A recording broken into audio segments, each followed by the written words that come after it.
Development for Page here, and in this video I'll be reviewing the Lego Book. The first section of the Lego Book is titled The Lego Story, and this sort of tells the history of the Lego Group.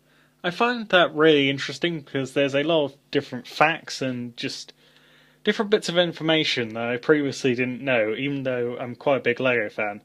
So this section of the book is definitely one of my favourites, because it has just lots of information. It's just really interesting to read.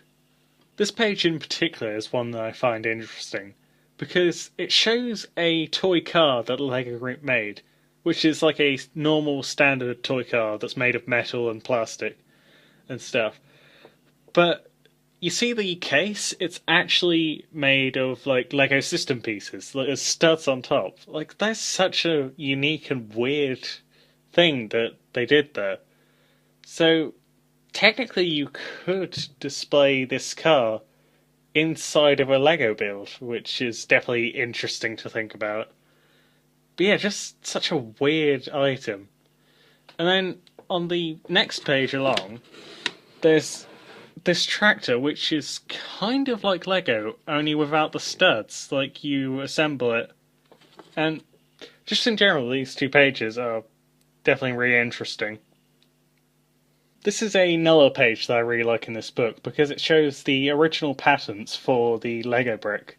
And that's just very interesting to look at from a historical perspective, because those are literally the original very first drawings of the Lego brick that they presented to essentially get the brick design copyrighted. One other cool thing that's included in this particular section of the book is a timeline of Lego's history. So it starts all the way at 1935 with the wooden duck, and then it just goes all the way through to the plastic bricks that everyone knows. And that's just a really interesting 2 pages. So in general, the Lego story part of this book has some really interesting facts, some really interesting images, and as a Lego fan I find it just fascinating to look at this particular part of the book. The next section of the Lego book is titled Making Lego Bricks. This isn't quite as good as the first section, but it's still got some interesting bits, especially some interesting pictures of the process of creating Lego bricks. Like, this picture especially is a very interesting one, in my opinion. So, it's possibly the weakest part of the book, but it's still got some interesting stuff in it. These next 2 pages are on the Lego logo, and this is possibly one of my favourite parts of the book, other than the Lego story section, because it's just really interesting and really cool to see the different logos. Some of them are bad, some of them are good, but of course, right at the bottom, there's the most iconic and well-known one. And then over here, there's a blue one. There's this really boring looking one here. But just in general, this is an interesting 2 pages to look at. Here is the biggest part of the book, and this part just goes through every Lego theme in history. Whether it's obscure or well-known, licensed or unlicensed, it's in here. There's very little information, but the information that's there is good. My favourite pages of the Lego Playing Themes section has to be the Ninjago ones, mainly because that's my favourite Lego theme overall, but also because the presentation of the sets is really well done.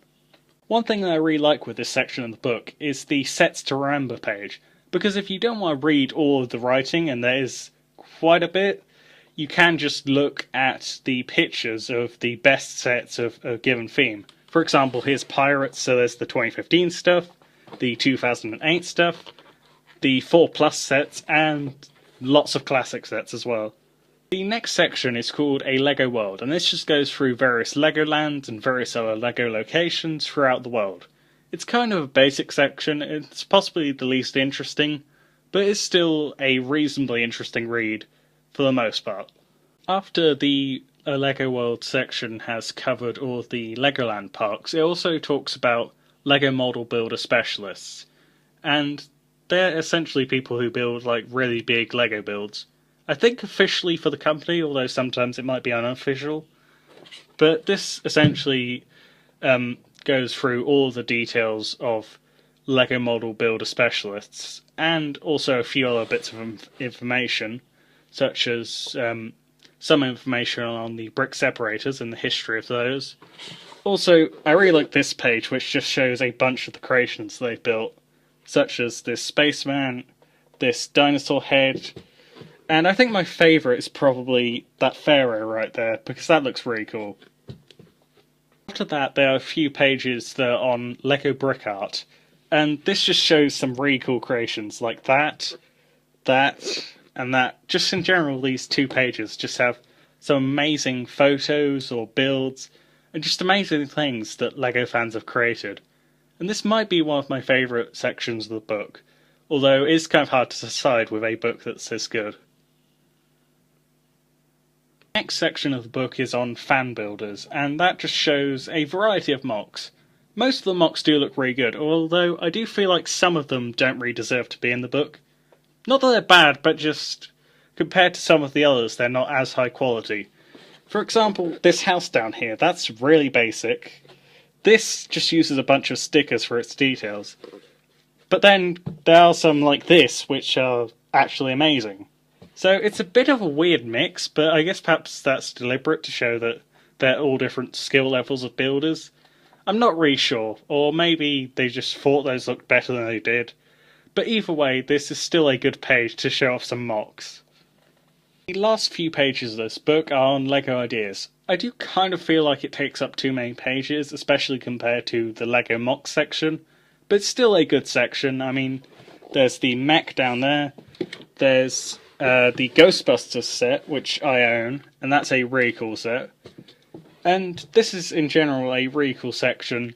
I just wish it didn't take up 4 pages, like it could have been down to 2. I mean, there are lots of good ideas sets, but did the Beatles one really need to be included? Did that one really need to be included? Like, you know, they could have saved some space and put these on 2 pages and perhaps had a bit more space for the MOC pages one, instead of including literally every LEGO ideas set ever.